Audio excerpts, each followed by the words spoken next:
Car fix back. Car fix back. Car fix back. Car fix back.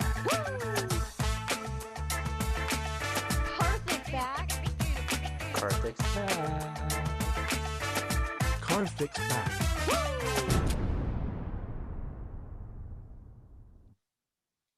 Hey everyone, welcome back for another episode of First Canada Live. This is our 30th episode. You know, that's kind of a big deal. It's a round number. It's divisible by 10. 30 episodes we put on since March, and we couldn't have done that without the support of our amazing community, everyone who's been tuning in to watch. And, you know, we're going to make the 30th one a really special one. If you don't know, First Canada Live is a show where we get together with the community. We talk about robots, talk about stories, we talk about initiatives, we talk about what's going on in the First community and, you know, everything that First Canada is up to. So this is going to be a really fun show. And without further ado, I'd like to introduce my co-host. She's co-hosted many times before. He is a member of the First Canada Youth Council and Dean's List semi-finalist last year from Team 2056 OP Robotics. It's Emily Forrester. Hey, Emily. Hi. How are you doing? I'm doing good. How are you? So I'm great. So for like the last few months on First Canada Live, you've been behind the scenes as our youth council producer, but now you're back out front as a co-host. So Yes. so here's the question for you. What do you enjoy more, co-hosting or producing? Ooh, that's hard. I really like co-hosting. Producing, although I'm going to continue producing because I love it as well. It gives me a look at behind the scenes and how much work is done behind the scenes with the producers, who are absolutely amazing people, and do so much work and how hard it is. So that it's given me a nice look at that, which is really helpful and makes me appreciate being co-host more. Yeah. For sure. There's so much that goes on behind the scenes. If people could see the inner workings, the documents, and everything that goes on to put together this smooth show. So thank you again to all our producers and everyone who works behind the scenes for doing all this. Mhm. But tonight, Emily, we've got a really exciting segment. First of all, people you know really well because you're a member of the council, but the First Canada Youth Council is back today with a panel discussion on a topic that's very important to all of us, but especially to the Youth Council: equity, diversity, and inclusion. And specifically, they're going to talk about racism in schools. And I think that's it's an important issue that so many people face. And systemic racism is a part of everything that we do, and how we can overcome and how we can positively like make steps to find solutions. So the Youth Council is going to be discussing that good stuff. And you know, you're in grade 12 right now. I'm in grade 12 right now. It is that time of year. Applications are going out, and one of the things that's happening is scholarship applications. So we are brought together like an all-star, rock-solid panel of former First Canada Scholarship winners who are going to talk about the application process and what you can do to earn yourself for scholarships. So that's going to be really exciting. Yeah. So I'm super excited for this one. Yeah, and you know, for everyone out there, if you have any questions throughout the show, you can post them in the chat, especially for our scholarship winners. You might want to know how to apply and like what to do with all these sorts of things. Or for our panelists, post your questions in chat, and we will try and answer them live on the air.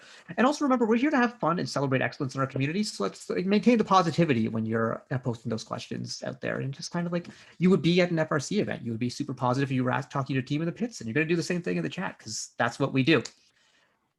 Emily, we have a segment that's been going on for the past few weeks with the Youth Council. It's the Wellness Moment. So why don't you tell us about what your Youth Council Wellness Moment is going to be? So my Youth Council Wellness Moment is actually reading. And anyone who knows me knows that this has never been my favorite thing to do. But recently I've discovered that I actually really like it. So if you're like me and never liked reading your whole life, my big suggestion is to even just look around, find a book that interests you. Because what happened for me, I knew I needed to find a book for grade 12. I needed to read something. I walked to a Costco and looked in the line of books and found this book called The Engineer's Wife. And it just popped out at me. It's like super cool. And it's actually a really amazing book about the wife of the engineer who built the Brooklyn Bridge, and how she actually was the chief engineer for a good portion of time, but never was really credited on it. And reading actually is like huge relax. When I go to bed, I read before bed now, and it's just a really nice thing to do. And I wish I'd done it all this time and just noticed it in my grade 12 year. I gotta say, first of all, I love all the tabs, and Dave mentioned this in chat that you have on your book there, because like, you know, I do similar things. It's like a passage I want to go back to, or a quote that I want to do. Mhm. And I've always been an avid reader. Reading is like one of my passions. I try and read like an hour or two before bed every night, just whether it be a novel or whether it be like articles from the day and that sort of thing. So that's the book you read. I think so. During quarantine, I had all this time. You know, It's like I can't go out in the Yeah. summertime. So I realized the Toronto Public Library did free online lending, which I never knew about before. So like any book you want, you just go to like I know like libraries are not a new concept, but like you don't have to go to the library. You just on my e-reader, I look up a book and just download it, and it's there for me. And I have it for 3 weeks to read, and so I was going through like a book every 2 or 3 days. It was fantastic. And so I recommend to everyone, like reading, it opens your mind. You just feel like you think differently when you read, and like whether you're reading fiction or nonfiction, it doesn't matter. Just read. Reading is awesome. As much as I love watching shows like Mandalorian and such, and don't spoil it for me, I'm behind. Oh, how far behind are you? How far behind are you? Like all I've watched is season 1, episode 1. I know. My stepdad's yelled at me. There's so much going on that I can't talk to you about now. I know. Friendship canceled until you catch up. I know. I know. Shout out to former youth council member Aiden, if you're watching. I know you're probably caught up, buddy. He's caught up. I've talked to him about it, and he's all caught up. But I can't talk to anyone about it because I'm behind, and I feel bad. One of my good friends, she is also behind on The Mandalorian, but she's planning on catching up in the next 2 weeks. So we'll see. But maybe I can put you in touch with her. You two can be friends of like people who haven't watched. The people who are behind and just sitting here waiting because we're busy with stuff. But I've never been so emotionally attached to a book in my life. And so just as long as you find a book that interests you, like it interests me, because I found this book. And then I'm also about to start reading this book called Hidden Figures. It's a movie on Disney Plus as well. And this is my book to coincide with that one. So, and they're both really cool books. There's a really unique feeling I know that I get sometimes when I read, where when I get to the end of the book, I just feel sad because it's like, I'm never going to have that feeling again that I just had of reading this book for the first time. You sometimes get that with shows too. But I really get these intense attachments to these sorts of books. So it's reading is fun. Reading is fundamental. So hop on in and take a look, and it'll be really, really good. So that was our wellness moment and our update on The Mandalorian and everything that's happening that I can't talk about there. Maybe we'll have to do a segment on, like once you've caught up, Emily, and just I'm planning to get caught up this weekend. That's my plan. Nice. I know. Maybe I'm that'll be 4 episodes behind at this point. I don't know. Maybe that'll be the holiday episode for First Canada Live. It's like, hey, let's just talk about The Mandalorian and everything. I don't want to spoil it. I know. News updates that don't have to do with the Star Wars cinematic universe.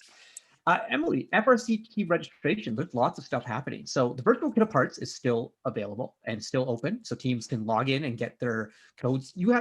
There's an account this year for every team for Adobe Cloud. So you can use all the Adobe software. Really?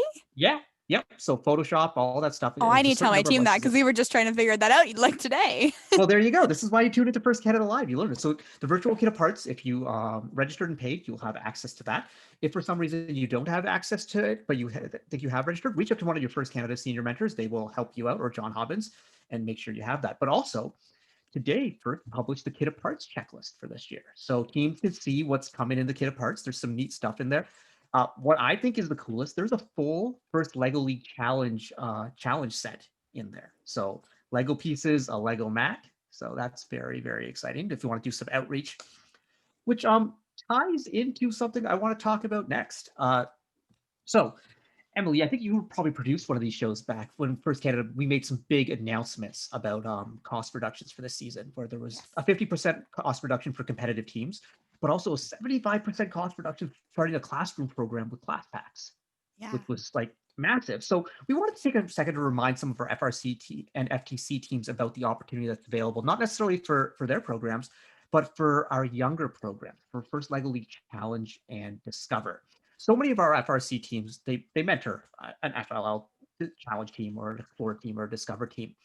But with these class packs, this is an opportunity to go into your feeder schools and possibly like get a huge number of future roboticists learning right now who could become like the core of your FRC team in a few years. And like the prices are massive. So normally it costs $2,200 for a Discover class pack.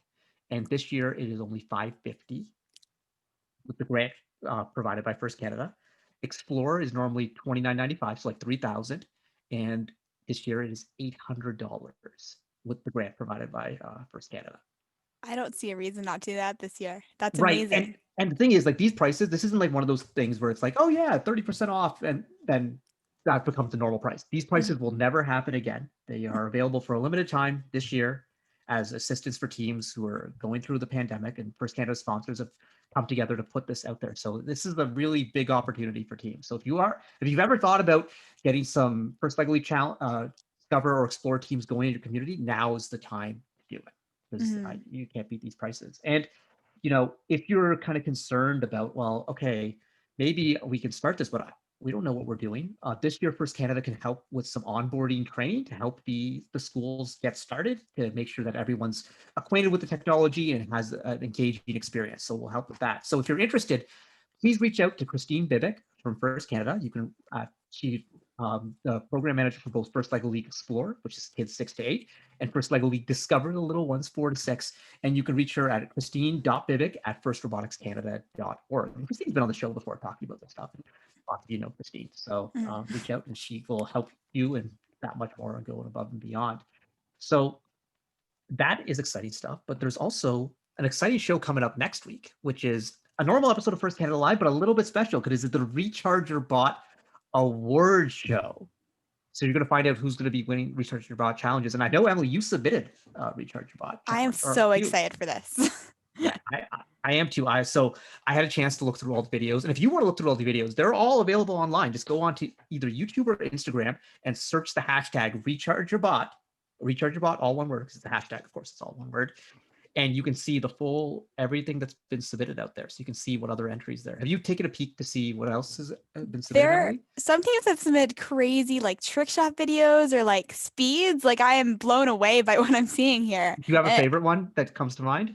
Yeah, I think you mentioned this to me. The Alpha Dogs one, they did a trick shot one where like threw a ball through a car window. Like that is okay. So like, I'm gonna date myself, but like my favorite football player of all time is Troy Aikman, who's the quarterback of the Dallas Cowboys from 1989 to 2000, and he was on Letterman in the mid 90s when he was at his peak, and he stood on the street on Letterman and threw footballs to the other side of the street through moving cabs, and the cabs didn't know he was doing this.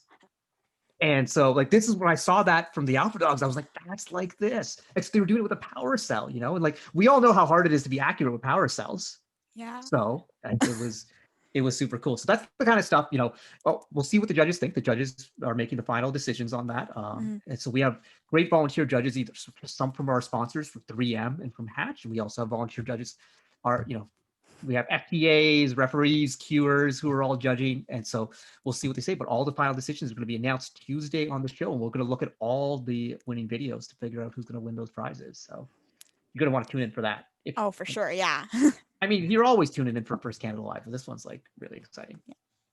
So I think it's about time to start talking about scholarships and this amazing panel we have. But before we do that, let's take a look at a video from one of our sponsors who actually has a lot of first scholarships. It's McMaster University.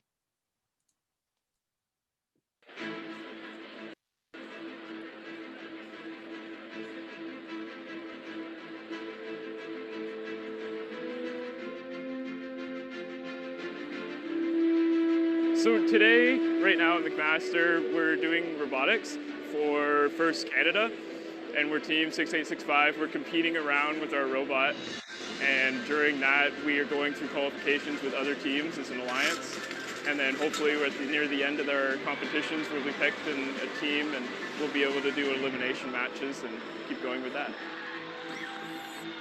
My experience started when I was in grade 9. So one of my friends actually pushed me to join the team, and the first thing I saw when I walked in was how accepting people were. And I was shown what it meant to go through engineering processes and to do CAD and wiring and how to work on your team as a business, how to present. So I was just hooked from the start, and I had to go by the whole principle you get out of it, which you put into it.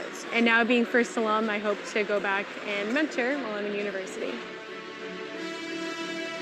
The best thing about being a back-end student is probably the people. The school is great, of course, but the people here are wonderful, and everyone I've met in engineering has been a totally great person.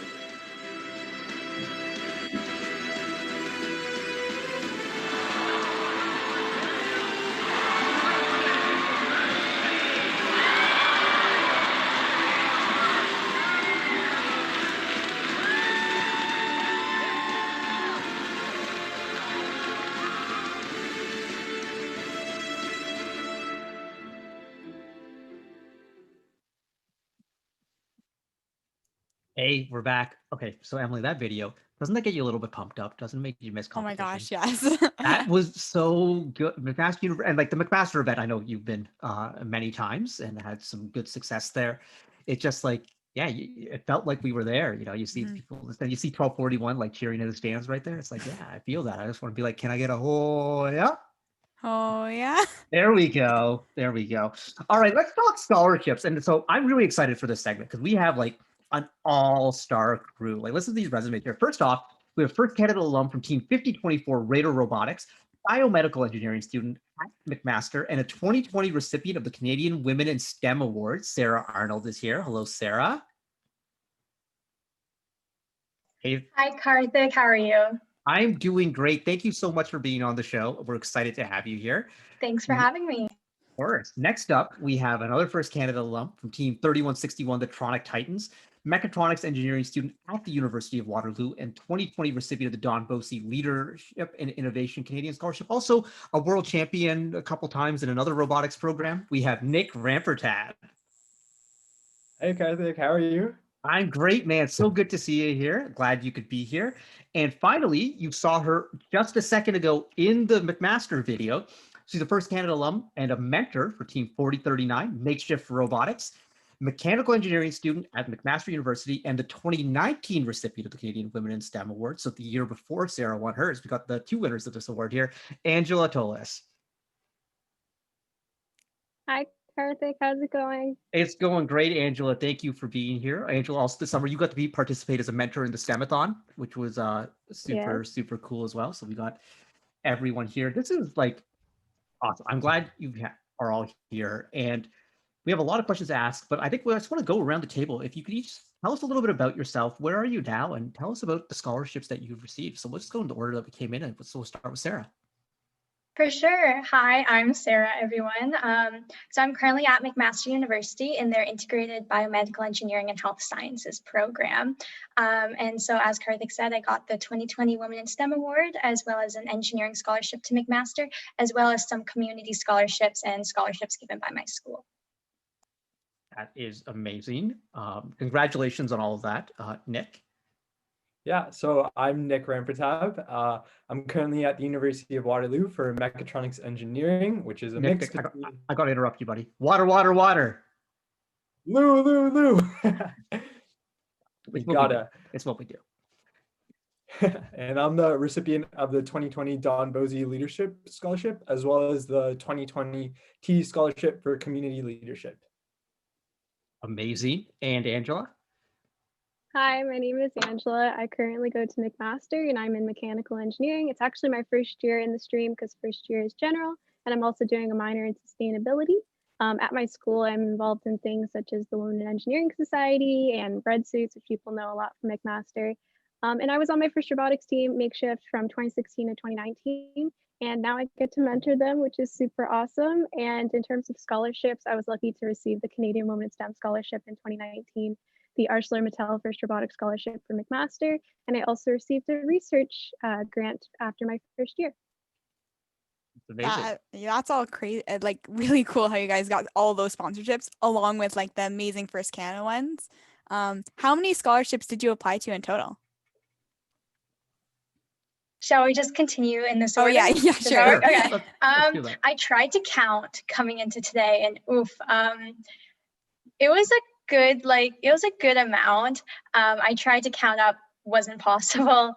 I think probably around 20-ish, give or take a few, when you include all the ones for each like individual school. Yeah, I'd have to agree with Sarah. I would say about 20 as well, but the ones for each university as well take a lot of time. So yeah. So I feel like I'm a little different here. So in terms of directly applying to scholarships, I actually, believe it or not, only applied to the Canadian Women in STEM Scholarship because a lot of universities are moving towards general applications. So I also applied to all of McMaster's because it's one application. And I also applied to all of Waterloo's. So that's what I was up to. And similar to that, how did you for the ones that, obviously when you're applying to a school, there's general. And Angela, maybe you want to explain that process a little bit for the students who might not be familiar. So explain. So when you apply to the school, you're automatically entered into these scholarships, or are you saying you have to do some supplemental work? How does that work? Yeah, so we call it a supplementary application, and usually you apply to the school through the application system through your school, and then you then separately apply for scholarships. So specifically for both McMaster and Waterloo, because those are the ones I remember that I applied to, they have its own system that you're able to kind of do a virtual interview almost, where they ask you questions and you could submit a reference letter. So it is a separate thing that you have to usually be done by the new year. And by doing that, they actually can pick you for various scholarships, and what you tell them really controls what they pick you for. Very, very, very interesting. And so for those of you who applied to other scholarships outside of the ones from school, how did you choose those? Where did you find them? Yeah, so definitely, well, if you're applying to the university, definitely check which scholarships the university themselves offer. Honestly, your guidance counselor will become one of your best friends through this process. I don't know how many times I sat down there just asking about, what about this one? What about this one? Just looking for all those different opportunities. A lot of schools have like pretty much a book or a package that they will give you that lists all the different things. And then you just kind of look through and try and find the ones that you qualify for. And just kind of go for it.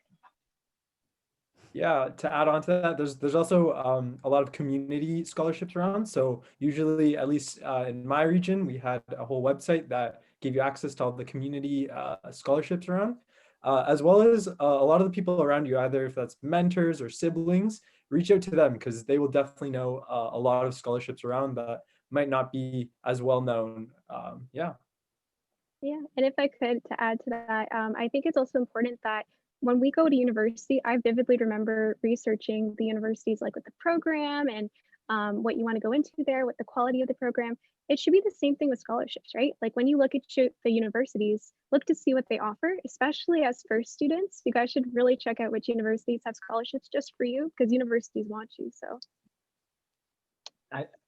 That's a really, really important point, is that as much as you're applying to schools, the universities want you. And especially with scholarships, they're trying to lure you to the school. They're trying to lure the best of the best. And we know that so much of that is for students. We know how dynamic first students can be. So you can be a little bit choosy like that. And if you go to the First Canada website, you can see a listing of all the scholarships that are out there, whether they be university affiliated ones or First Canada affiliated ones, and it's a really, really good look. So I want to talk, I'm a process person. I'm very much like, what's the plan? What's the system there? So I'd love to hear from all of you, any of you, each of you, what was your general process for applying for a scholarship? Like, did you have, I know, like, Sarah, Nick, you said you applied for this many, and like, Angela, you did all these supplementary applications. Did you have like one generic essay that you kind of modified for each of them, or do you start from scratch each time? Sarah, let's start with you. Yeah, for sure. So I definitely, first off, this process may very well change throughout like your 8 months of applying to scholarships, and that's completely okay. I know mine definitely, I think for the whole first month, I kind of just went forth, and by the end, I had this whole process going through for each of them. So I would definitely recommend, this is just my opinion, starting with obviously looking through the entire application and just making sure you qualify, and just really sit back and ask yourself, what are they asking me to show and how do they want me to show it? Because all of these applications, many of them want different things. Some have short answers, some have a video application, some of them, such as the Women in STEM, had a 500-word essay. So very different formats for all of them. But definitely I had like one master document where I put everything in, because for a lot of things, there'll be like the exact same question, but maybe 100 words less to talk about it. So you can kind of, quite honestly, like look at what you have and be, oh, can this work for this question? Yes, it can. So when you're applying to all of these, it can definitely help to save time, and then just make small changes to really tie back to what the scholarship's looking for, because you definitely want to think about what's the overarching goal. Is it community-based? Is it academic-based? Different things will ask for different situations. So just then reflect on your own situations and think, how can I really put myself out there in a way that they're looking for? That is amazing advice. I want to talk to a couple points there, but I want to hear from Nick and Angela first. Yeah. So my process was a little bit different. I kind of started off doing some of the more bigger, heavier scholarships at the start of the year.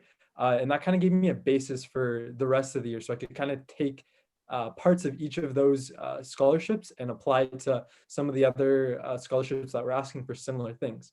As well as a big thing that I found handy was having my resume ready to go. So when you're looking at your scholarships, you know what you did throughout high school and you know what would be applicable to that, which really helped me and made everything a lot more organized when I was trying to do scholarships. Right? Yeah. Having your resume handy is it's a good thing any stage in life. At this, from now till you're retired, and maybe like even like past retirement, because so many people like do side gigs after they retire, because you never know when an opportunity might be there, and someone might just be like, "Hey, well, you have your resume." Like I did that to you like a few weeks ago, Nick. I was just like, "Hey, well, send me your resume. I'll float it out there." You know, it's like being ready with that is big. Angela?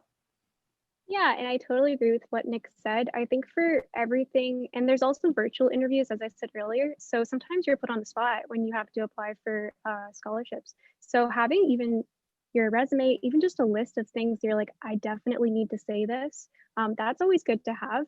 And especially as first students, there's so many things that you're going to want to bring up. So you want to hit on certain things. And even like we learn a lot from first. And I think chairman's is, for example, something we learn a lot from. And I remember in chairman's, when we've talked to the judges, they'd be like, okay, if they ask you a question, answer the initial question and then take it off somewhere else if you can, so you could highlight more points. It's actually kind of the same thing with scholarships. So you should try to do that as well.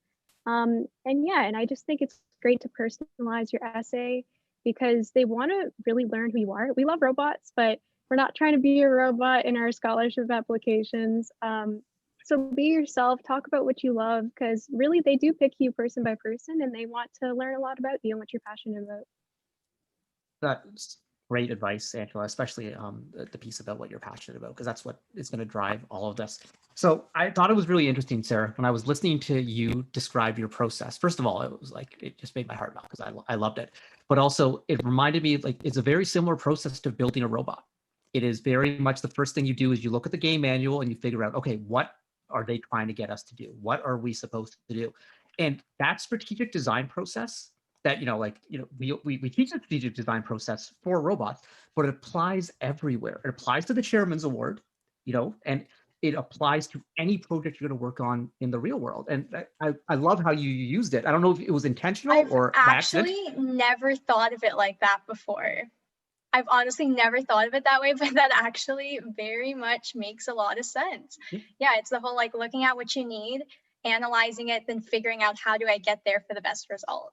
Right. And then like looking at your own resources, it's like, okay, what can I do and how can I manage my time and like what are my strengths? And it's like, oh, this one, I really do have a lot of strengths that they're looking for. So I'm going to focus on this application while, oh, this school's asking for some stuff that I haven't really done. Maybe I shouldn't put my energy to that, and it's like, it's the same process. And this process, this is why people often ask me, like, why do first students do so well out there?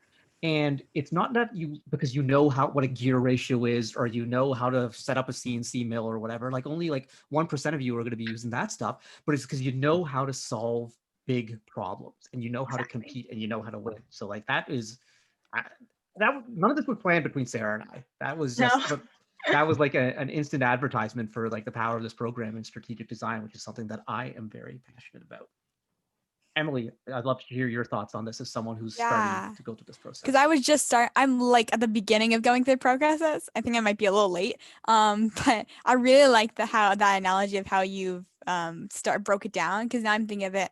Why I should start doing that? Because if I look for all the ones I want first, then I start doing all that. That would make it way easier. I'm leaving a lot of the big stuff for the Christmas break to work on it then. But yeah, I really love that. I think I might start doing that myself. With a lot of the scholarships, especially I believe the ones that you guys applied for, I know that there is a letter of recommendation that's asked. How did you ask for recommendation?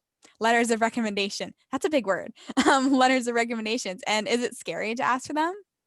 Definitely a fair question. It's not as scary as it seems, okay? It's definitely not as scary as it seems. Depending on largely, and this kind of goes back to the whole making the game plan based on the game manual, think about what the application is and who can give you the best letter of recommendation for what they're looking for. So quite often, if it's based on science or engineering, your robotics mentor will be a phenomenal letter of recommendation. And yes, it can be a bit intimidating going to ask, but I'll be honest, I probably asked for a solid 7 or greater letters of recommendation from my robotics mentor, and it just became a running joke for us of how many I could ask by the end of the year. So yes, it can be a bit intimidating, but remember that these people, they want you to succeed.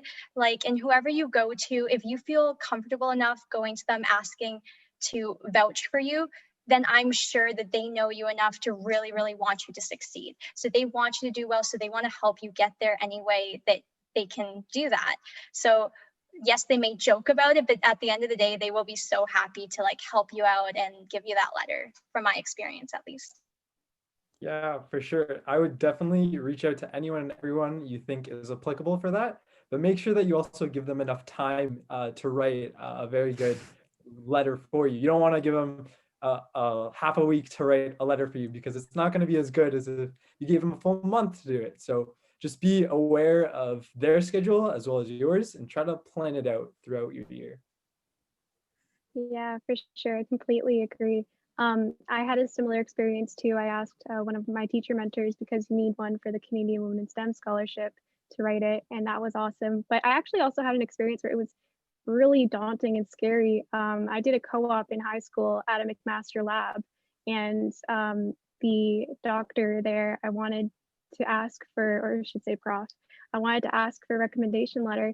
And I knew her very well, but I just was scared to email her and ask, not knowing what she was going to say. Maybe she didn't have time. It's a lot of work.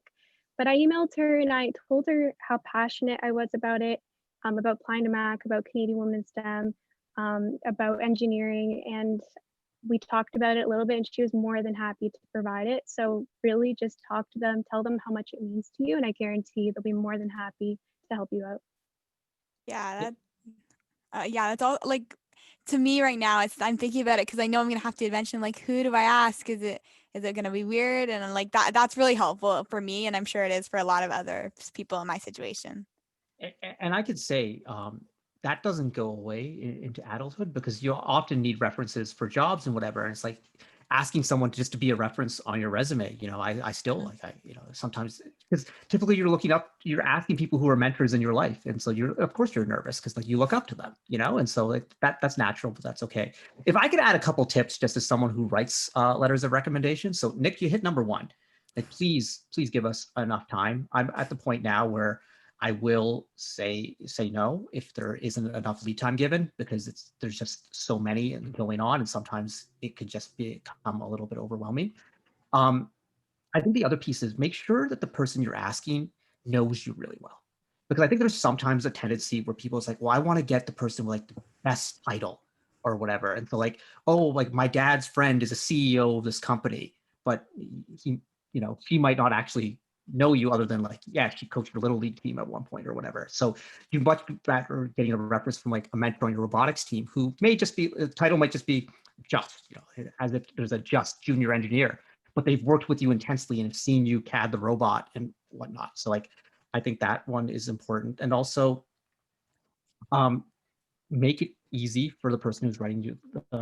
So what I always do is I ask, can you give me a list of your grades and a copy of your resume? And anything that you're really proud of that you want me to talk about, tell me so I know specifically to mention it, because I may forget, and I may laser focus in on my relationship with you, but I may forget of something else that you've done that's really outstanding and is really cool. In terms of things you should not do, and tell a story, because we do story times here. I had someone send me a request for a resume. And first of all, I didn't know who this person was. They said they knew me and that we had talked, but I didn't remember this person. And they said, I understand you're a very busy person, so I've taken a liberty of drafting the letter for you, and you can just sign it. This actually happened. And like the letter was like, student X is one of the greatest students I have ever met. And I was just like, seriously? So I'd say, that's my fun story. So don't do that. Yeah, I'd feel so awkward, because they'd be like, yeah, I remember you, and then they'd write a whole letter and be like, yeah, you just signed this, and A great tip in the chat from Dave Ellis. Also telling the reference person a little background on the scholarship. What are they looking for? Like what's like Sarah, like the strategic plan, you know, like this is Yeah, what they're I've looking for. definitely, whenever I had one, I would print off like, or take a screenshot, like depending on the format, and just send it to them and be like, this is the scholarship themselves, and these are like the points they're asking for. Yeah, I Definitely. like to like do like a little chat with the person who I'm writing the letter for and just be like, okay, let's go through this. I know I had one person request one time, and I was like, well, you know, I only know you like through your volunteering at events. I'm sure you could find someone who knows you better. And then they were like, well, actually, I specifically want you to focus on the volunteering at events because I want to show my independence and leadership outside of my team and my school. I was like, oh, perfect. That makes so much sense to me now. Now I know exactly what to talk about. So it's one of those.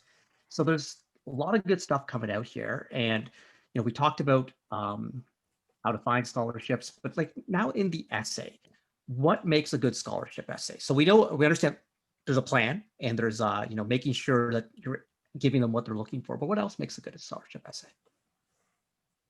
Definitely be authentic, say what you want to say, not necessarily what you think they want to hear. And this was definitely a mistake I made on some of my very, very early applications.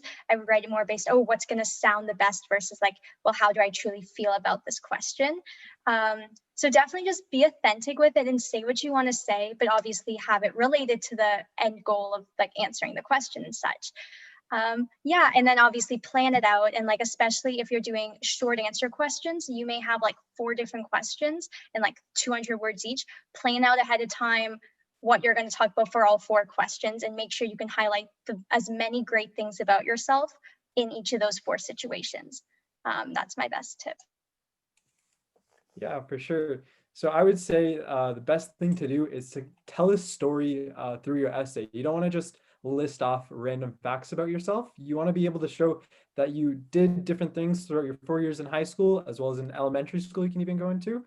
But you did it for a reason, not just to boost your resume, not just to do it for a scholarship, but you did it because you really wanted to do it. And now you're showing that you enjoyed doing it. So starting from grade 9 to grade 12, I throughout my essays, I told the story of how I got to the point I was and why I did it. So yeah.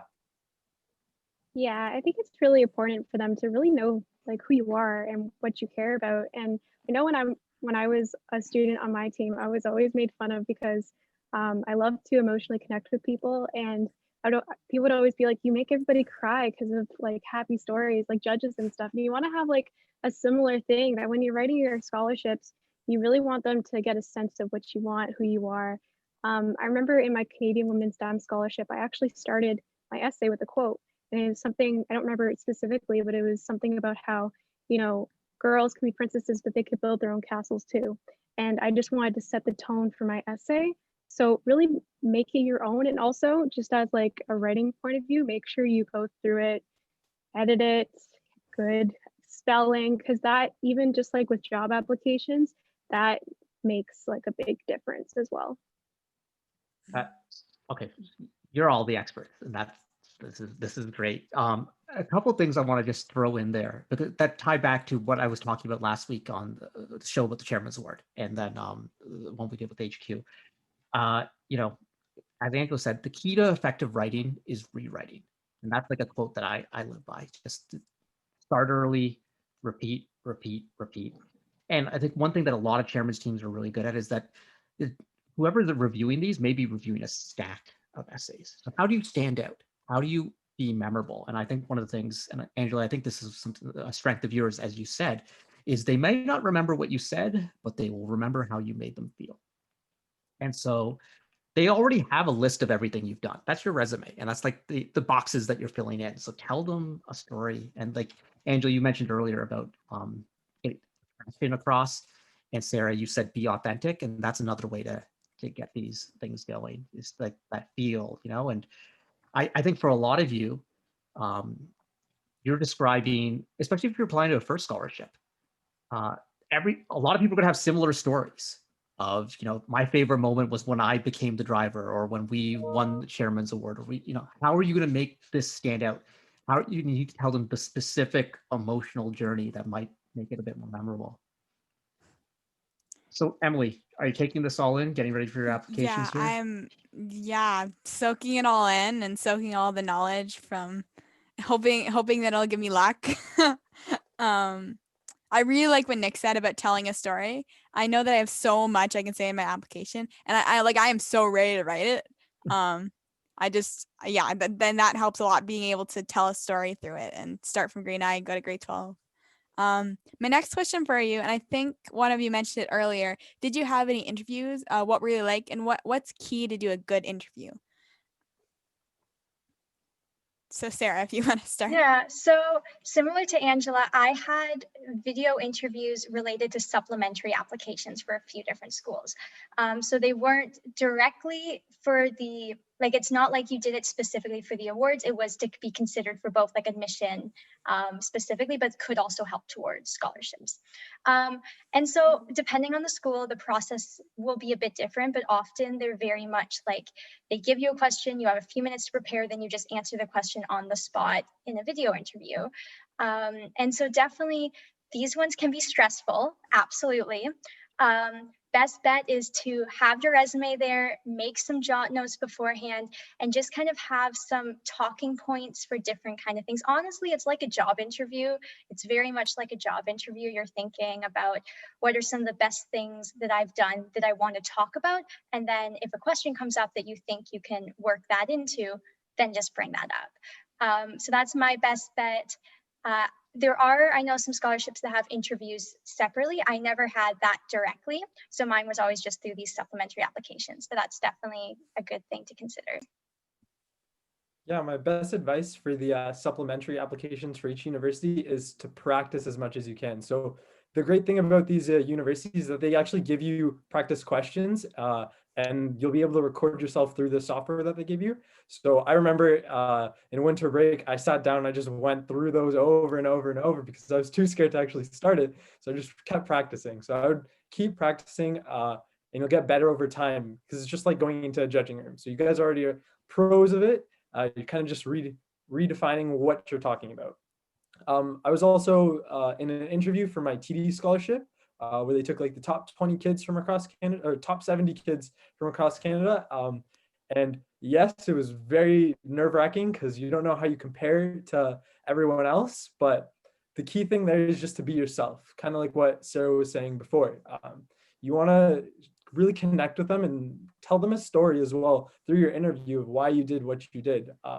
But it's scary building up to it, but once you're in the interview, you've been through so many judging sessions, it's just like routine by now, and you can talk about what you've done a lot more easily than you think you can. So yeah. It's funny because I feel like I'm like, wait, have we done this show before? Because it seems so similar to the chairman's show we just did, talking about the chairman's award, because so much of this applies over and over again. And I think that one of the things that we find, piece of advice for everyone, is it can be intimidating because like Nick said, you know, the TD one, it's like 70 of the best students across Canada. And sometimes like the Schulich leader ones, like little bios get posted online before like the interview process. And it can be nerve-wracking. Be like, oh, and imposter syndrome is a real thing that we all deal with, where it's like, oh, I don't belong here. That person's got a 99 average and their, you know, FRC team did this crazy autonomous mode, and you can feel like you don't belong, but you're there for a reason. And if you've gotten to that point, that means the school is interested, intrigued by you, and they want to learn more about you. And so we say this to chairman's teams all the time. Like they're like, oh no, like, you know, Exploding Bacon just presented right before us, and they are the best team in the world. And maybe they are, but the judges want to hear from you, and they want to know what you are. So don't try and be Exploding Bacon. Try and be the best version of you, and that's what's gonna impress the judges. But I know this just applies to everything. Just believe in yourself. You're here for a reason, and you're at this point in your life for a reason, and you're all awesome. So like, don't. It's easy to psych yourself out. I was like, I can never win, but I'm sure. Well, I mean, did you feel that? Oh, I can't win these scholarships. Did any of you have feelings like that? Yeah, For most sure. definitely. Definitely. I could say for sure, like before the Canadian Women's STEM Scholarship, I remember we were packing for provincials and my mentor Monica was like, hey, they're presenting this. Are you excited? And I was like, yeah, I'm so excited. I'm excited to see who wins. And she was like, you applied for it. I was like, yeah, but I'm not going to get it. I'm excited to see who wins though. And she was like, what do you mean? So you need to like hype yourself up a little bit and just know that you deserve to be there too. And that there's a lot of people that are behind you that believe in you as well. I think this segues nicely into our next question. That was an accidental segue, so I like it when it works out that way. But so for each of you, maybe we'll start with Sarah. What was it like when you found out you won the Canadian Women in STEM Award last year? I know it was different for you because it was virtual. It was so different. It wasn't at provincials like we would have all hoped, sadly. But well, it was middle of April, so weirdly enough, like 8 months ago, which is just so bizarre to think of at this point. But right, like when all this really started, I remember I was just in a very bad mood and I was very like, just with everything obviously going on. And I just kind of was like, okay, guess we need to watch this. And my parents were around. I was like, guess you should watch. Like, was not expecting it. And yeah, it just kind of, obviously I was blown away by it and I did not expect to get it, but I was obviously very much over the moon with joy. It was you and Nick won on the same show. So Nick. Yeah, it was definitely a different experience. I was still in my pajamas watching the live stream. So I wasn't really prepared for it, but I remember watching it with my parents in my bedroom and we were watching the video and it was like, is Don Bosey talking about me? Is that me? It was crazy. And I was just over the moon about it. It was an awesome experience and yeah, I wouldn't take it back for anything. I thought one of the coolest things was that we were able to bring you to behind the scenes after the show to chat with Don Bosey and Kim Cooper and Mark Bredner. And I'll never forget your reactions. Cause like at events, sometimes like we see a scholarship winner and then we don't see them anymore. Like, and there's a focus on robots, but like it was a focus on the two of you. And I'll never forget just like the amount of joy the two of you had. It was really, really awesome. That's why I was so excited to invite you to be on the show today. So Angela, your story is super cool. You won yours in person at provincials from that very picture you're showing us right now. Yeah, it's kind of wild, the story. I get emotional. Tell the whole story from start to finish. Like what happened? Sure. I don't even know. So yeah, so it was kind of funny. Provincials was kind of rough for me that year. Like it was going well, like with chairmans and robots and stuff. But I actually remember I wasn't feeling well one of the days and wasn't getting a lot of sleep and it just wasn't a good time. And I remember the day of I had like my hair up in like a bun and I was all messy and it was no good. But I remember that day for some odd reason, which I didn't know why, they were like, oh, can you be an ambassador for the sponsor? I was like, oh yeah, we know that sponsor is totally fine. And so I got to sit with them next to the stage that day. And it seemed weird that they got me to do that. So I was sitting behind the stage. I had Jaylene, and then I don't remember her name, but she sung the national anthem. We were talking about like on to McMaster and all this great stuff. And then I saw the Mirais come on stage, and I was like, uh-oh, this is happening. I got nothing to worry about. And she started talking about the person, and I was like, that sounds kind of familiar, but it's probably not me. And then she continued and started to talk about specific things like, oh, she did this. And I was like, okay, that's starting to sound scary. And at this point, as Karthik and I were talking about, you could see, even look back on the Facebook photos from First Canada, you see me slowly sliding down the couch with my head in my hands, like slowly realizing that maybe they're talking about me. And like, Jaylene was probably looking at me like, is she okay? And when they finally, it got me the moment that they said Sippy, so our teacher mentor's quote at the end. And that's when I started to cry. And I knew my team cheering, they knew it, other teams were cheering. And I went on autopilot at that point because I just did not know what to do. And honestly, I have the plaque on my wall and the picture of hugging Kim and Mark and the Mirais, and I get so emotional because it's unreal that happened, and I'm so honored. And I just like a huge thank you to First Canada and to the Mirai family and anyone that provides scholarships, because you really make dreams come true. And as a woman in STEM, that really empowered me to, as going into engineering, mechanical engineering, not to let anything stop me because I'm a minority. So yeah. I love these stories. These are like my favorite stories. I love hearing from teams like the moment when you won Woody Flowers or the moment when you won Chairman's.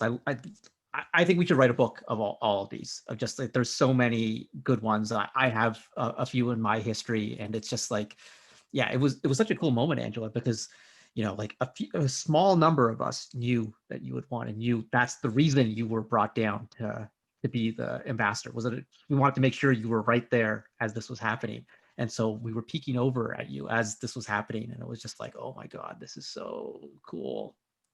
So, and that photo that your backdrop right now, you took from sitting in that spot, right? Yeah, so like I said, unbeknown to me, I was just there doing a sponsor thing. And so I thought the lights looked cool. I was like, oh, this is my last provincials. This is emotional. So I took the photo, and then not long after, honestly, was one of the best days of my life. So See, And your story, like your story is like one of those amazing stories that I've always wanted, and they're just so cool hearing about people having like winning Dean's List, winning Woody Flowers, like all these amazing things. And plus, like I hope this doesn't make you cry or anything, but like you inspire me yourself. Just like you're at McMaster for mechanical engineering, which is exactly what I want to go into. And you have the award that I really want to get. So like ever since I knew because I may have known you before, like I think I met you before, but you've kind of inspired me through that. So yeah. thank you. I really appreciate it. I didn't mean to make you cry. It just, yeah. Yeah, you see, this is really cool stuff.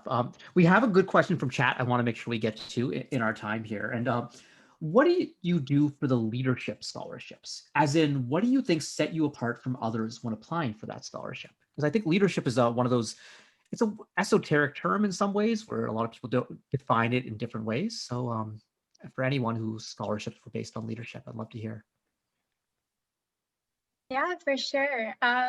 So none of my scholarships were specifically like solely leadership. Most of them were like a whole collaborative thing about all overall, but there were definitely leadership questions. And so for me personally, I really did talk about robotics and what I did, like, and I took some initiative with strategy and such, and that was like my big thing, and I focused on that. And that's very different from what many other people did, and that's maybe different from what you did, and that's okay. Just really think and reflect yourself about what have I done that can set me apart, because even if you don't think you do, I promise you, if you're on First Robotics, I am 100% sure you have a story somewhere in there of where you've been a leader, where you've gone above and beyond for something. So just really take some time to reflect on it. And if it's different than everyone else's, go for it. Yeah, so just definitely think, reflect. It may not be the first thing you think about, but just take some time to think it over. Yeah, that would be my best bet. Yeah, I couldn't agree more with that. A big thing that I would say about leadership is that you don't have to be the person in the front leading. It's not always about the team captain of your FRC team. Everyone has their own thing that they're leading, whether that's strategy or whether that's build. So you don't have to be the face of the team. And a big thing that I focus on when I talked about leadership in my scholarships is leading from the back. So being not the person in the front, but helping everyone else around and making sure that everything's running smoothly, because those people are leaders as well, and they take initiative when needed. So yeah. Yeah, for sure. And I think when you're talking about being a leader, it's really important to note that it's not like it just happened. You all have a story of rising up. And I think the most shocking thing that I always told people when I said, yeah, I'm team lead and stuff, but what's most important to me is that when I came into first, I couldn't even talk to people. I was so scared, and I didn't know what I wanted to do with my life. What was post-secondary? I don't even know. What's engineering? What's robots? I don't know. And I was by myself. And going through first, I became a person I am today. And that's just the rise of somebody that can become a leader. And it's really reflecting on where you came from and what this program gave you. That's awesome to talk about. I think that's just so cool for people to see the journey. Like here you are, Angela, you're on the show, and like Emily's just telling you about how much you inspire her, and then you're telling us when you started this, you couldn't even talk to people. Like just like that journey is really interesting. A question I have that I think might be important and for our audience is, what was like a tough question on the application that you struggled with, and how did you answer that question? I know this wasn't in the list of questions I provided you in advance. That just came to me now. There's so many questions, but it's hard to remember some of them. I know, I'm trying to think back to like, oh boy. I have one, if that's Yeah, okay. go right that ahead. I have heard before. Sometimes they ask you for very specific things, and that can really catch you off guard. And the number one thing I always heard, or that I heard this one time, I should say, is tell me about a specific time that you solved a social problem, so conflict. And they ask you this because when you're going into university, it's not just about grades, right? They want to know that you know how to work with people. So they want to hear, how would you solve problems like this? And you could really take this from anywhere. There's awesome examples from First Robotics. I know I took mine from my part-time job and talked about that as well. So if they ask you a question like that, just be truly honest, and you want to show them that you're a team player, you can collaborate, which I know all of our first people are. So That actually makes me think of like one of my questions, which was definitely, it was like a specific situation where you were on a team setting and it did not go as planned. So you will get questions like, a lot of times these supplementary applications, scholarship applications are just like, tell me this great thing you did, But yeah, a lot of the times, or sometimes they will want you to tell them what's a time it didn't work out and what did you do afterwards when looking back. Like, and it's actually, you may not expect it, but it's a really cool thing to like reflect on and to look back on. So then it's okay to be honest and be like, yeah, in this situation, our team worked together and we did not get this done. And I think that's because I could have done better in these ways. And even just having that skill of reflecting and showing that you can do that definitely looks very good. Yeah. Did you come up with one? Honestly, I can't remember many. Aside from the whole scholarship stuff, I remember distinctly, at least for university applications, they asked technical questions as well, which kind of caught me off guard. Trying to be able to solve a problem using your math skills. But the thing was, it didn't really matter what you said. It was about how you use your problem solving skills to come up with your solution. So we already do a lot of that when we're building a robot, when we're trying to fix a certain mechanism in competition. So it's being able to use those problem solving skills on the spot that really kind of sets you apart from everyone else. Yeah, I love those types of questions. I had a chance to interview for a very cool company, very, very cool. And one of the things they asked was like, okay, how would you sort this list? But they didn't care about like my knowledge of sorting algorithms or big O of whatever. It was just like, what's your process and what's your process? And like, it just kept, evolving. That's like an in-person one, but yeah. Yeah, I think my question for one of my university applications was like, estimate the weight of the building, a weight of like a 20-story apartment building. And I was like, I'm not sure, but we'll give it a crack. So that's a specific type of problem called a Fermi problem, and I love Fermi problems. I love throwing them at people because you really see how someone's brain works, and you get like a really interesting idea. I just love them as conversation pieces or whatever. So anyone out there, you want to Google Fermi problems, they're like so much fun. And whatever. Maybe we'll do a show on Fermi problems. I don't know. Yeah. And just remember, like, no matter how whack your answer might be, there's no wrong answers. So you just got to give it your best shot. I love those answers to those questions because those questions are what scares me the most about interviews and such. Like, what if they ask me a super hard question that I'm not going to be able to answer? So those are really reassuring. That's really reassuring to me, and I'm sure a bunch of other people in the same situation as me. I want to finish with one final question. What if you could give one piece of advice to any first student who's applying for scholarships? What would it be? Okay, so this one I've thought very hard about. And this is like not about how to write your application. It's just please, please, please do not be too hard on yourself, because there is something so discouraging, and I know this from personal experience, about literally putting your entire life on like 4 pieces of paper and sending them off to a panel of people who will literally look through them. And this sounds bad to say, but judge what you like, judge it.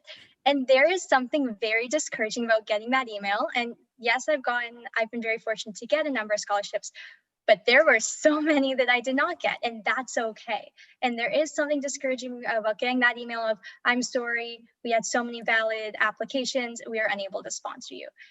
And that can hurt, but please, please, please do not be too, don't be too hard on yourself, and know that it's okay not to get them.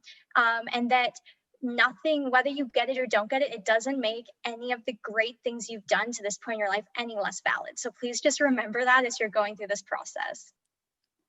Yeah, to add on to Sarah's point, as long as you put your best foot forward and you know that you put in all the effort that you could, you can't be disappointed with the outcome.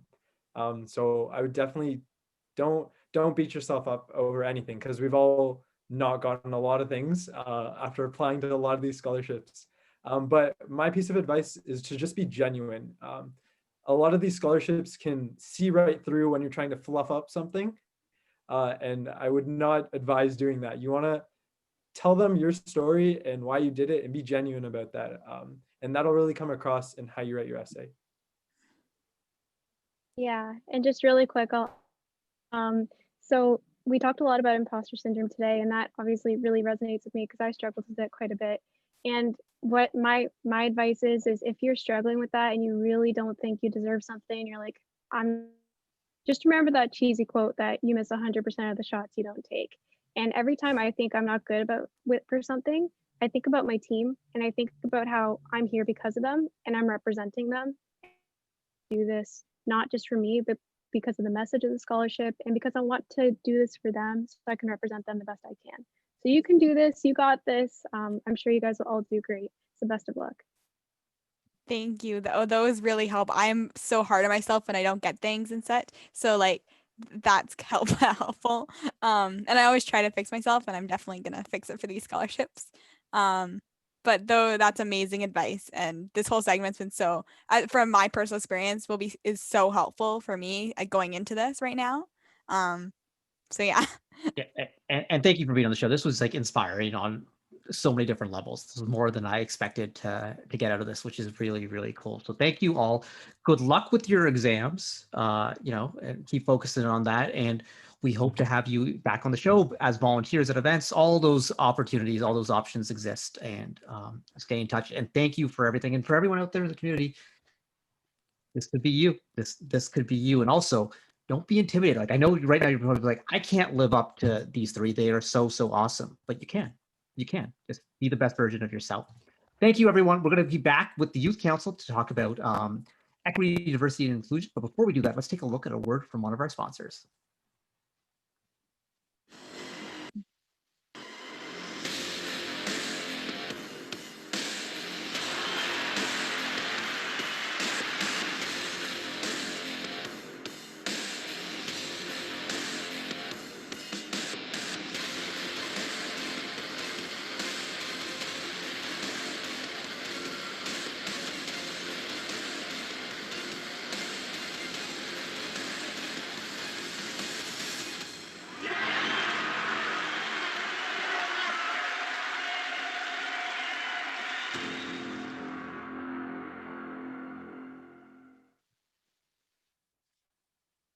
All right, we are back. Emily, I honestly think that might have been like the best segment we've done on this show. We've done some really good ones. Yeah. That was there was so much advice in there about scholarships, but it applies to more, like, we talk about it applies to chairmen, it applies to building a robot, but that's just like life advice. Like, if we all were, accomplished like 1/10 of the mottos that Sarah, Nick, and Angela had for us, we're going to be amazing people. Just like our society just needs more of that.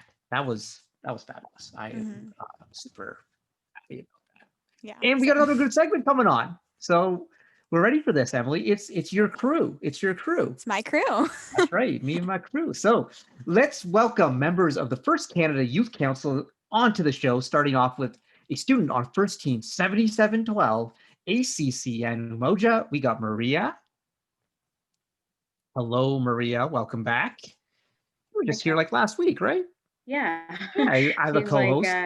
Only a little bit of time has passed, but I'm happy to be back. We are glad to have you here. Also, we have student on First Team 7480, Machine Mavericks, a member of the First Headquarters International Equity, Diversity, and Inclusion Advisory Council, and of course, the First Canada Youth Council. We have Namira. Hello, thanks so much for having me. Thank you, Namira. And you're going to be co-hosting next week.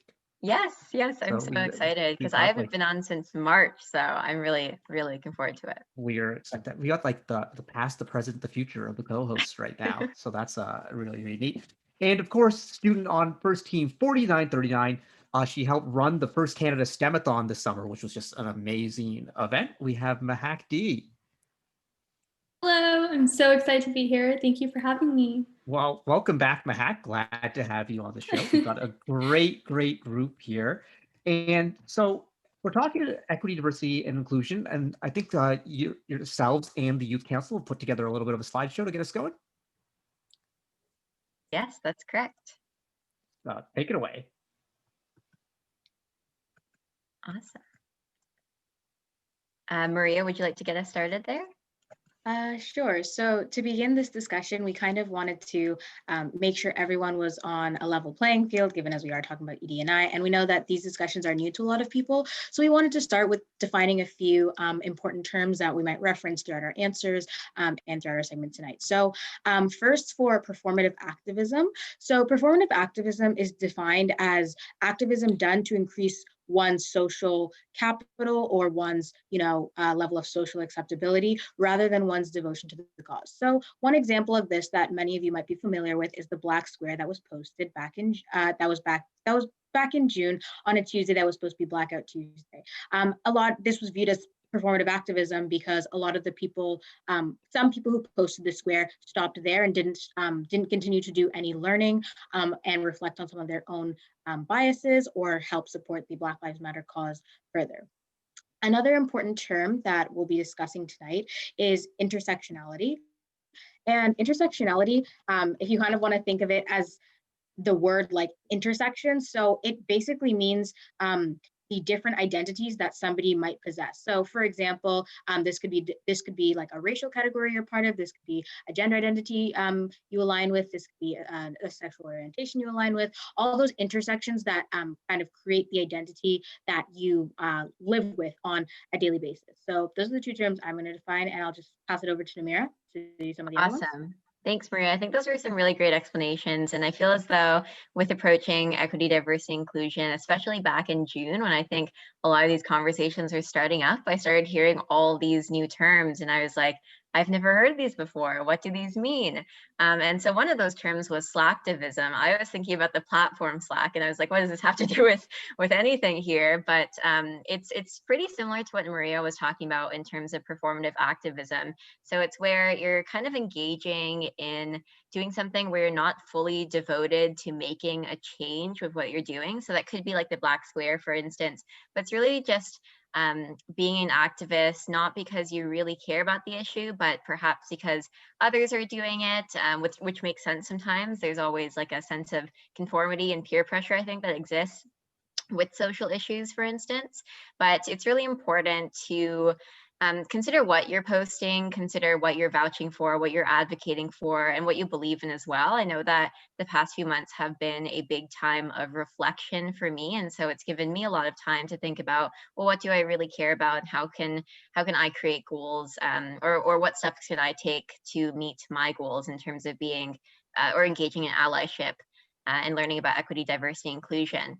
And something else that we wanted to mention here was this term mixed race. And so I used to use this when I was younger because I had some friends who, for example, had a Black parent and a white parent, or maybe they had a Chinese parent and an Indian parent, for instance. And so we would often use this term mixed race. And I didn't realize that it was problematic until really just a few months ago, because the term mixed race, when you think about it, and I don't really like saying it, but I'm just saying it for the purpose of this, but it's really just, it seems as though you're referring to a thing. When you refer to something being mixed, you're not really referring to people, you're referring to objects.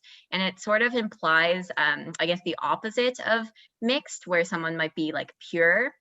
You might also think of dogs, for example, where it's like a mixed breed or a pure breed, and that is not how we talk about humans. It's definitely a very dehumanizing term. And I had never thought about this before until I encountered this, and I thought, you know what, that is a term that we shouldn't be using. And so something else that might be a bit more inclusive of this concept of race and referring to humans as humans would be multiracial. And so that's usually a better term. I know that there are a couple of terms that have been used by different people in different places, but I've learned that multiracial is a really good one in terms of referring to the fact that it's sort of like intersectionality, where you have different aspects of your identity, this specifically discussing your racial identity, that make up you.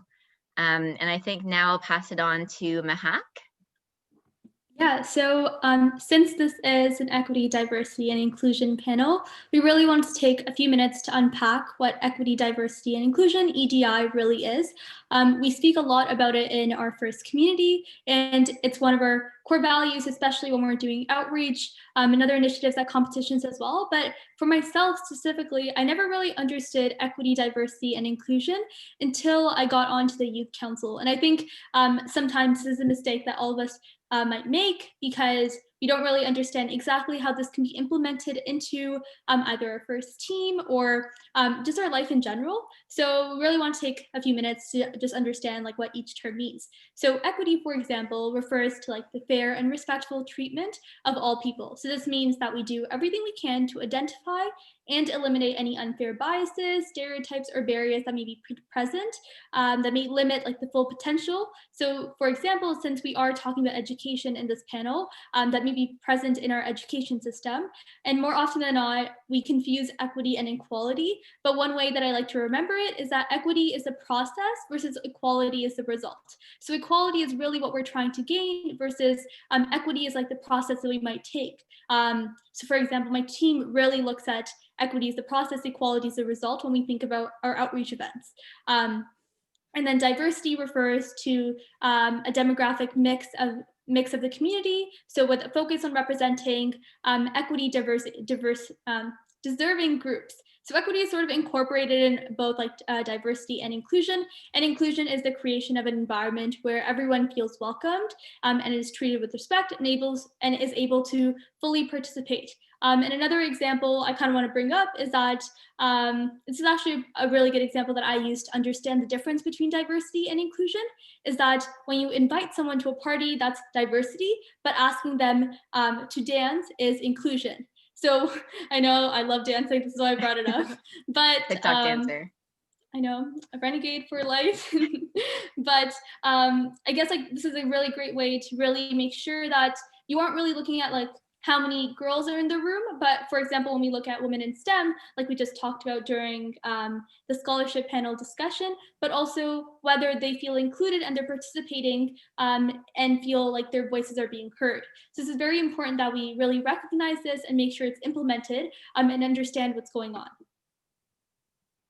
But I think we can sort of move on to a discussion. Oh, Namira, feel free to go ahead.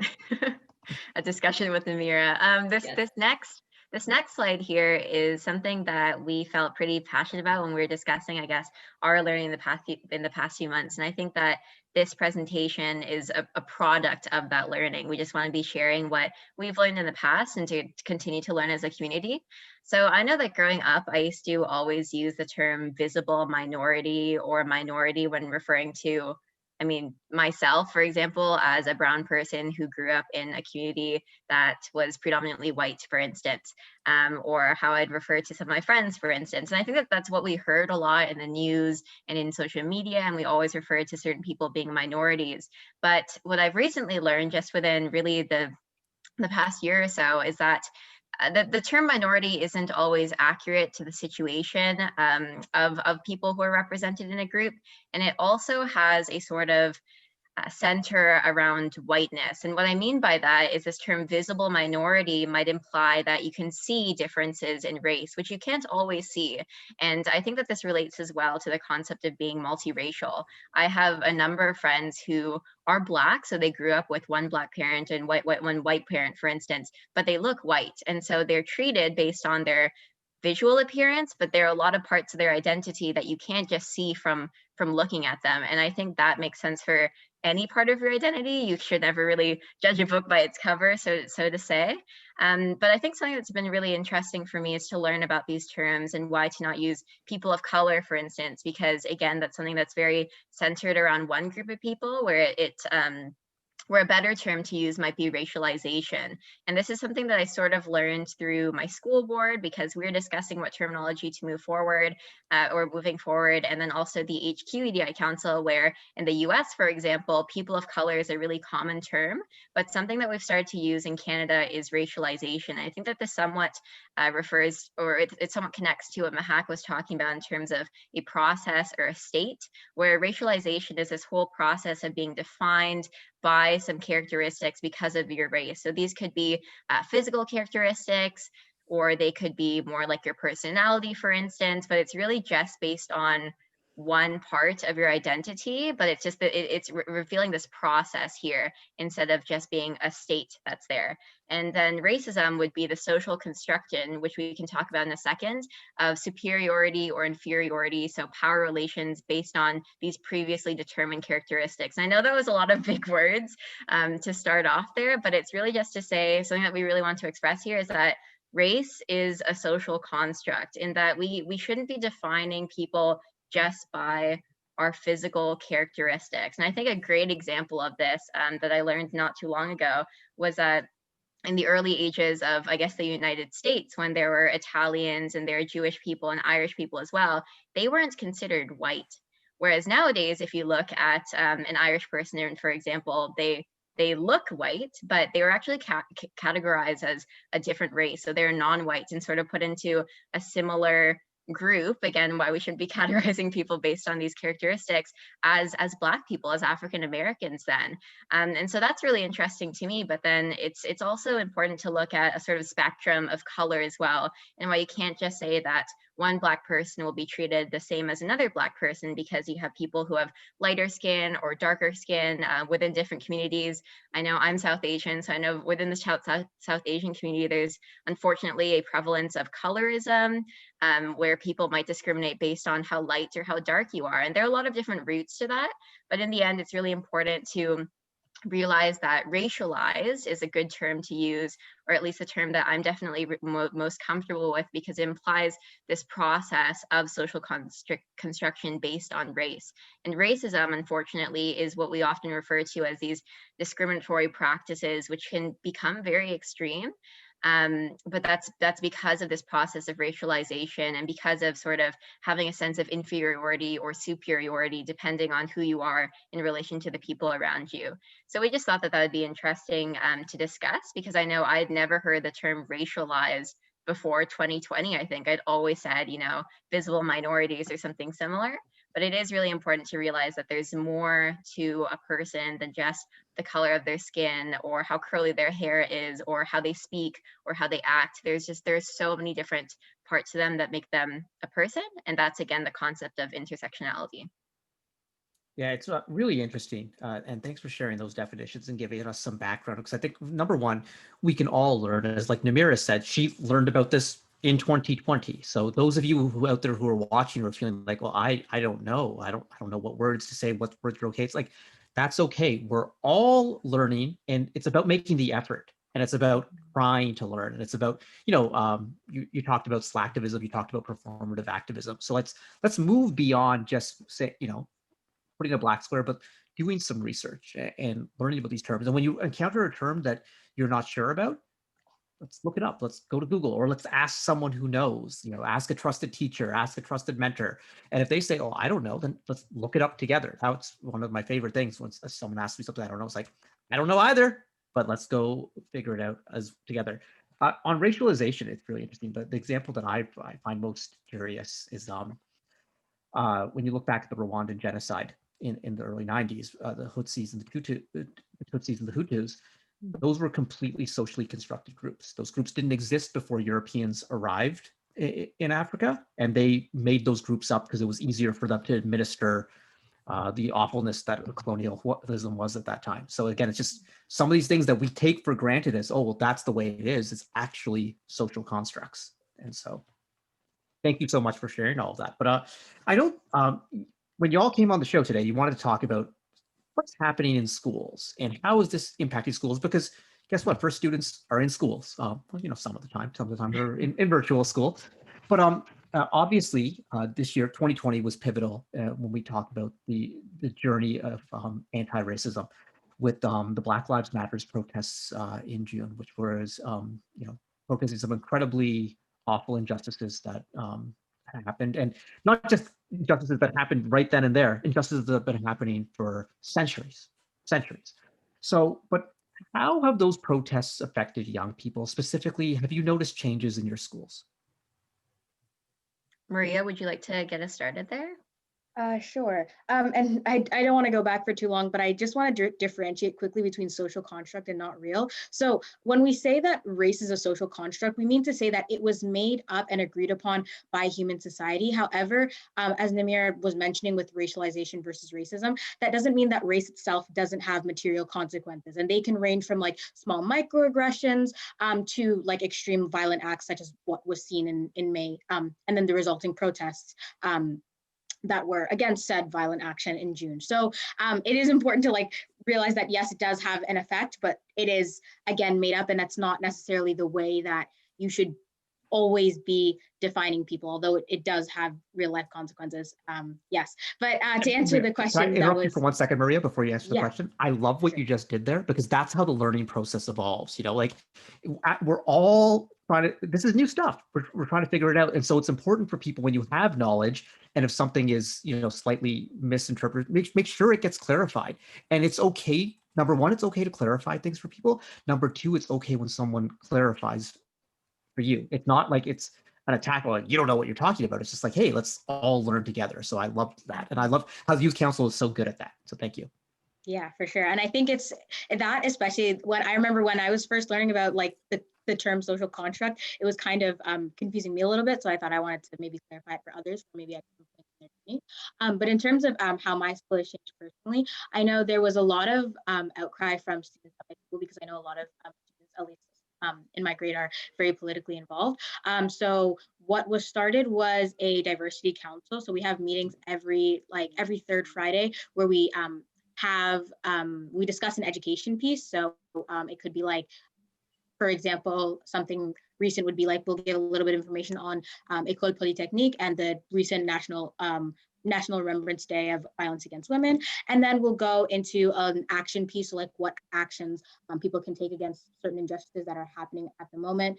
So one example of an action we did was about the violence that was happening against big back fishermen in Nova Scotia. So we did we gave people resources on how they could help the fishermen there. And then we'll go into like discussions about maybe a topic of the day. So it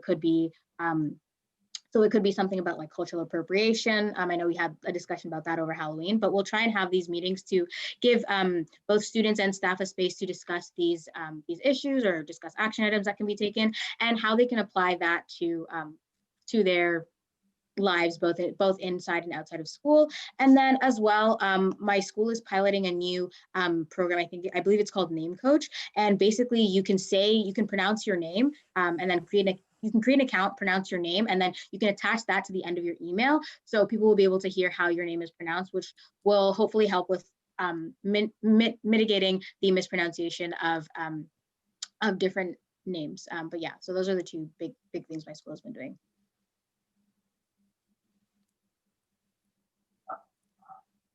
Mahak, would you like to go next? Yes, I guess I can go next. But I guess I just wanted to add on before I begin that while we were preparing for this panel discussion, I was able to learn a lot about all these terms that we just mentioned, and then also just like how to be an active learner, especially when it comes to social justice issues.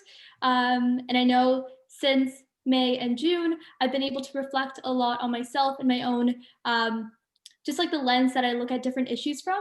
And then when it comes to my school, discussions have begun within our classroom. However, not a lot of change has been, I haven't seen a lot of change just yet.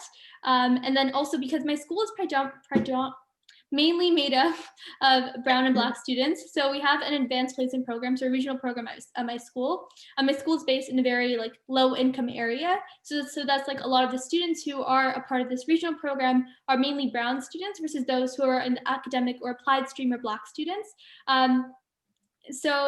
Because of this like AP versus academic and applied, there's already this divide present.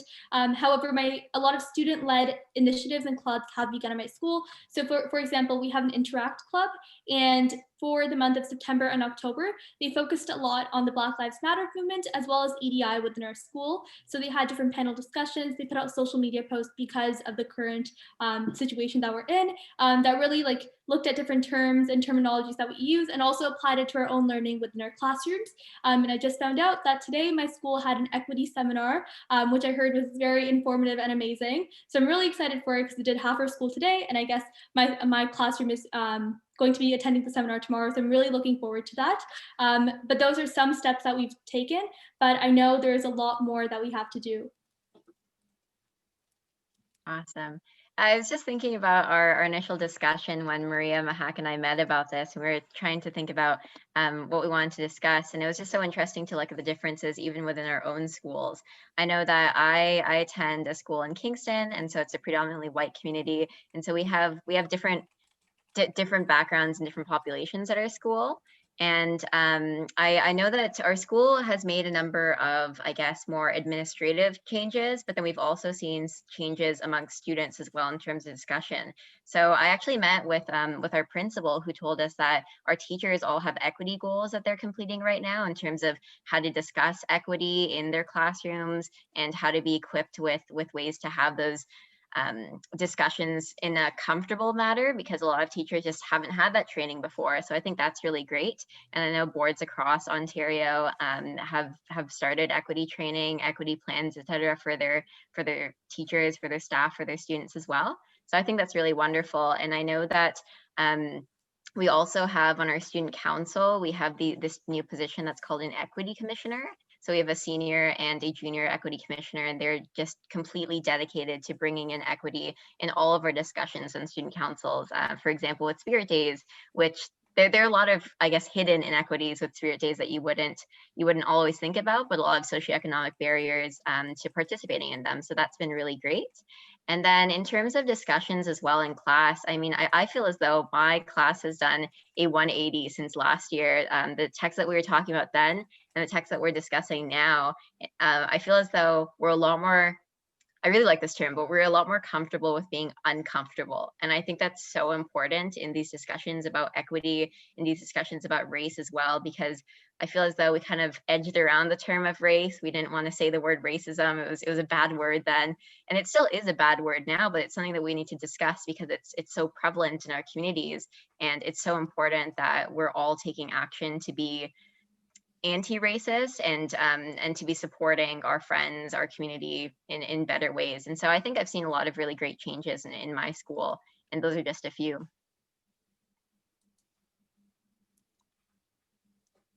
Emily, I'd love to hear where you're at right now. Okay. Yeah, those are all really amazing. I'm thinking back and trying to figure out what my school is doing, even because what your schools are doing are like amazing, like EDI presentations, and I'm blown away because I don't know if my school is even doing this, and I'm like, why isn't my school doing this? One question that I have for you is, what actions can we take to support underrepresented communities? So any of you can. Oh. And I think you have some resources laid out on the slide for us. We do.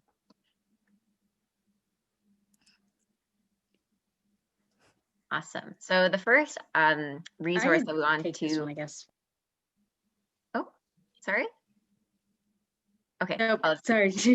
Okay. No, that's all right. I just wanted to quickly mention the first EDI modules. I'm not sure if Maria, you're going to speak to that there. I think you might have cut it up for me a bit, but there are these modules that have been provided by headquarters, and those are ones that the council that I'm on produced last year, and I think that they're very informative, and they discuss a whole lot of concepts with equity, diversity, inclusion, from unconscious bias to microaggressions to how you can make your team more inclusive. So not just focusing on the equity and the diversity aspect, but as Mahak was saying, making sure that everyone feels included and feels safe and comfortable in your teams.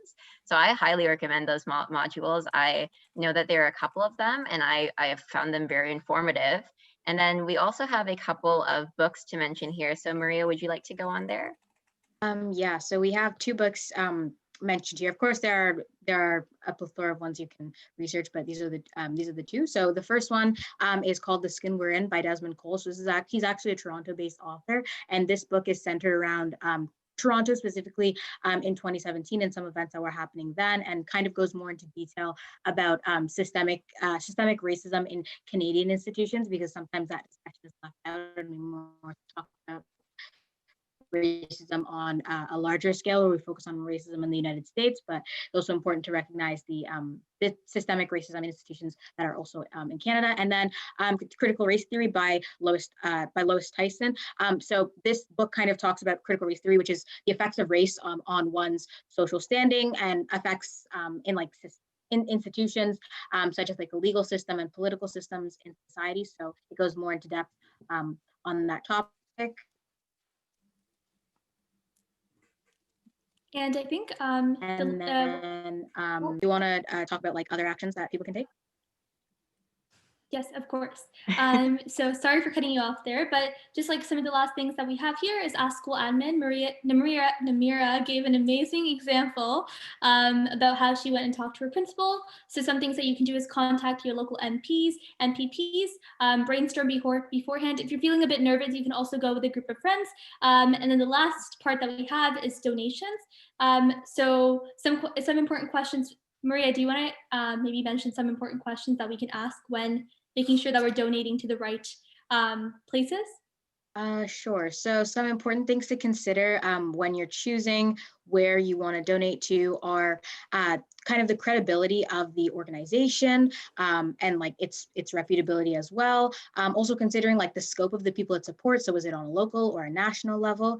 And also some sustainable ways you can support this the organization. It doesn't necessarily have to be in a monetary way. It can be support them with your time, or it can be some in-kind donations, or whichever skills you have available at your disposal. Something to consider. So those are some action items. So we really want to hear from you if you have any resources or steps that you've been taking or I guess to make yourself more aware. We would love to have that. So we're going to bring up a Menti really quickly, but you can go to menti.com and input the code that is 6864376 and basically answer the question that we have here is that what resources have supported your individual journey to allyship? And while people are logging into the Menti, we'll let the answers accumulate. I just want to talk about what's going to go on next week because we're almost at the end of the show. So, but we'll come back to the Menti. So people log on to menti.com 68 64 37 6 and talk about the resources that have supported your individual journey to allyship. But next week, Namira, you're going to be back, and we're going to be co-hosting the Recharge Your Bot award show, which is going to be a lot of excitement. We talked about Recharge Your Bot so many times on this show, so we're going to find out who all the winners are and see 18 different videos on the show. So that's going to be really exciting, and that'll be good. And hey, take a look. We've got some of these resources popping up, so you can talk more about them. Oh, awesome. I see the girls in first weekend. I think that's actually where Emily, Mahak, Maria, and I all met for the first time. If anyone's not familiar with the Girls in First Weekend, this is something that was started a couple of years ago. Actually, Mahak, do you want to talk about this? Because I know that you sort of led it in its first couple of years. Yeah, for sure. I think Maria was also one of the members on the Girls in STEM Executive Advisory Council. But it was basically an amazing weekend where we had like this retreat for 2 days where a bunch of different girls from different FRC teams came together and worked on team building activities. We also had a lot of ED&I workshops. So we learned about the difference between micro and macro aggressions, which was the first time I ever discovered that word even exists. Maria, is there anything else that you want to add on? Yeah, I think one part I also really remember is getting to talk to women in STEM and getting to talk to mentors. There was this one speed mentoring session that we did where we got to talk to a bunch of different women who had varying different positions in different companies. And I think that was, it really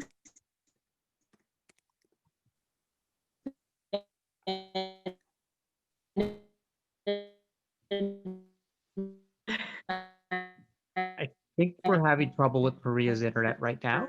I think so too. And I'm like, wow, there's stuff. But you know, we are wrapping up here, and so these are some great resources that people have listed. It's really exciting to see people talking about the influence that their mentors have had.